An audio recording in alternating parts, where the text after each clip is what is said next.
Vamos con el ejercicio número 2 de sistemas combinacionales. Para este nos pide codificar en VHDL por método funcional el detector de paridad. Entonces aquí tenemos nuestro detector de paridad par de unos. Si entran dos unos, se activa la salida. Y si entra nada más un 1, la salida es 0. Como son dos unos, son tres estados. El primer 1, el segundo 1 pasa por ahí. Y si entran ceros, se regresa al mismo estado. Bien, entonces para esto vamos a utilizar una receta. Hay dos tipos de receta de escribir el método funcional. Esta receta requiere dos procesos. Bueno, entonces primero para que empieces a escribir tu sistema en VHDL, tu diagrama de estado en VHDL, lo primero que tienes que hacer es ponerle el reloj. Acuérdate que todos los sistemas combinacionales ya tienen que tener reloj. Aún aquí no dice reloj, pero ya al momento de pasarlo al VHDL o conectarlo al FPGA hay que ponerle el reloj. Entonces declaras tu reloj, la entrada, el reset, aquí tampoco dice el reset, pero también se requiere el reset. Entonces como entrada, aunque aquí nada más hay una entrada, le tienes que adicionar siempre en todos los sistemas el CLK y el reset puede ser opcional. La salida, pues sí se requiere. Requeremos ver la salida cuando nos avise si ya entraron dos unos. Ya está.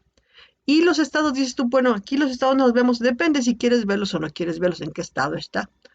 En general, para estos sistemas no requieres ver los estados, nada más quieres ver ya la aplicación, el resultado completo, que es que prenda un 1 cuando está detectando dos unos.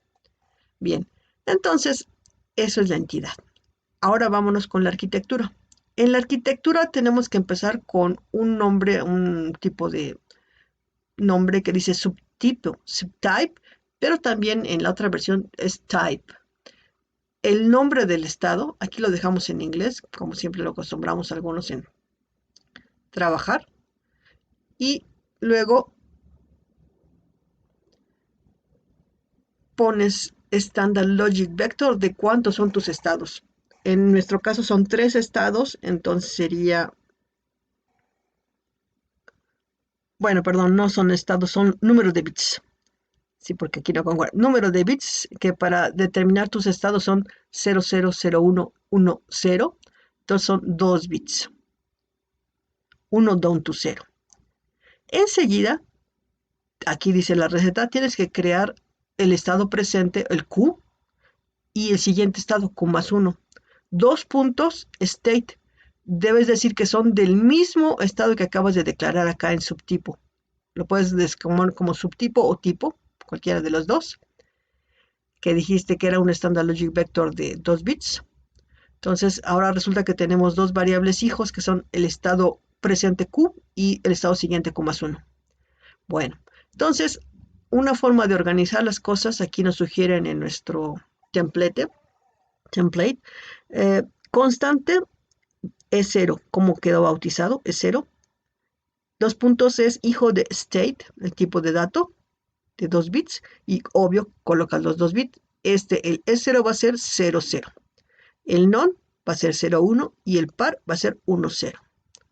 Entonces, ya que tienes eso, empezamos con el begin y con el primer proceso. Te he dicho que esta receta tiene dos procesos.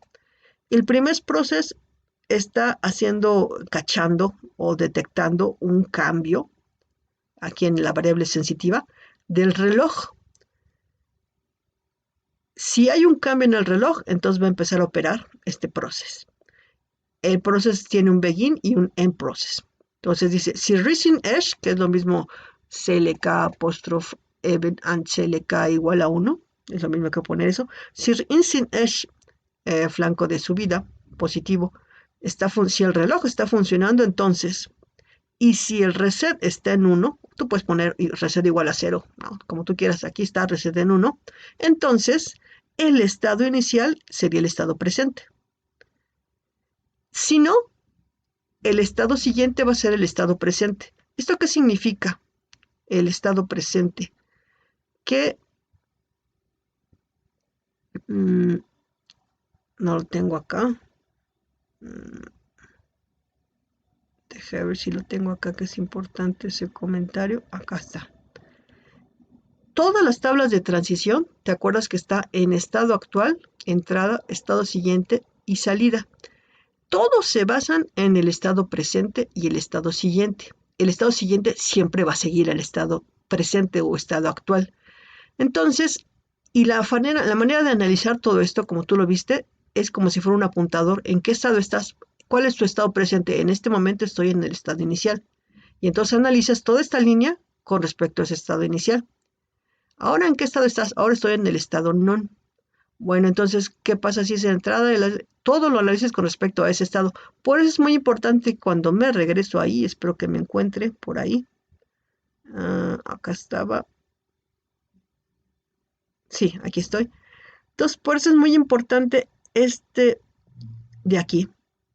Este de aquí nada más, lo que va a hacer es que va a empezar a funcionar tu tabla de transición o que se va a empezar a mover entre un estado y otro. ¿Cuál es el estado actual? El estado actual es este, entonces el siguiente es este. ¿Cuál es el estado actual? ¿En cuál estás ahorita? En el no. Entonces el estado siguiente es este. Ahora, ¿en cuál estado estás? En este. Entonces el estado siguiente, para este caso, pues se regresa.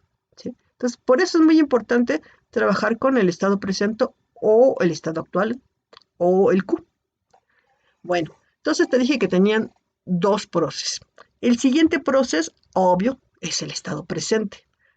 ¿Qué hiciste en el estado anterior? El estado anterior era nada más para que empezara a funcionar y se pase del estado presente al siguiente, del estado presente al siguiente, y si no, pues que empiece en el estado inicial. En este segundo proceso, lo que nos recomienda aquí la receta es que vamos a empezar a observar qué está pasando con el estado presente. Y empezamos con un case. El case es lo mismo que un with select en combinación, sistemas combinacionales, pero aquí en Process pues no puede entrar un with select, sino un case. Entonces, en el case, pues hace la pregunta con una entrada, un dato de entrada, que precisamente es el Q. Le va a estar preguntando sobre el Q.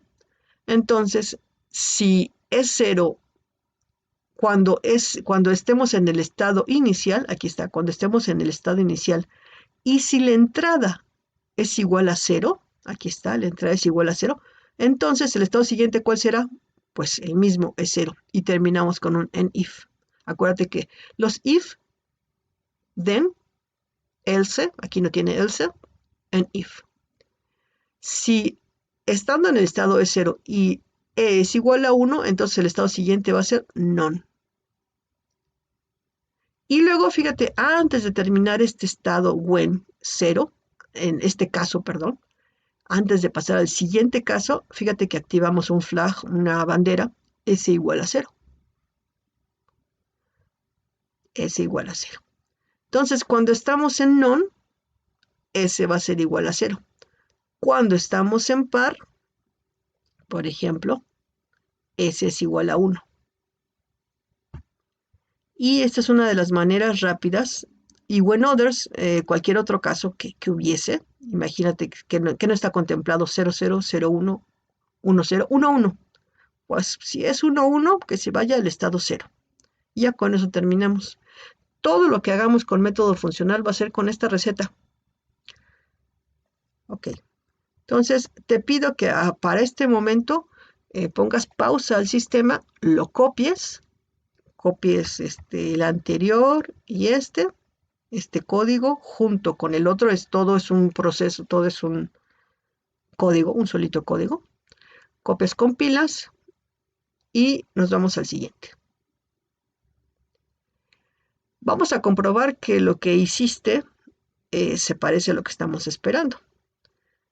Ok, entonces aquí empieza a funcionar el reloj, que dijimos que afuera tiene que tener el reloj los flip-flop. Y al momento que detecte dos unos, 1, 2, se activa la salida. Y con eso estamos verificando que funciona bien. Entonces, con eso terminamos el ejercicio número 2. Gracias.